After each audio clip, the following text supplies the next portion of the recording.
দেখতেছেন লক্ষ লক্ষ মানুষ এই নামাজে জানাজাতে অনুষ্ঠিত হয়েছে।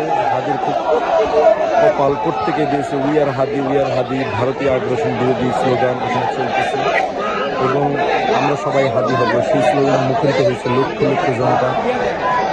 এবং হাদিকে যেভাবে হত্যাকাণ্ডের শিকার হতে হয়েছে তাদের পিছনে ভারতের আধিপত্যবাদ এবং আওয়ামী লীগের বিচার নিশ্চিত করার জন্য স্লোগান উঠতেছে। আমরা যতক্ষণ না পর্যন্ত হাদি হত্যাকাণ্ডের পিছনে যারা জড়িত এবং যারা তাকে হত্যাযোগ্য তৈরি করেছে তাদের প্রত্যেকের বিচার নিশ্চিত না হওয়া পর্যন্ত তার সেই প্রতিশ্রুতি থেকে আমরা বের হতে পারবো না।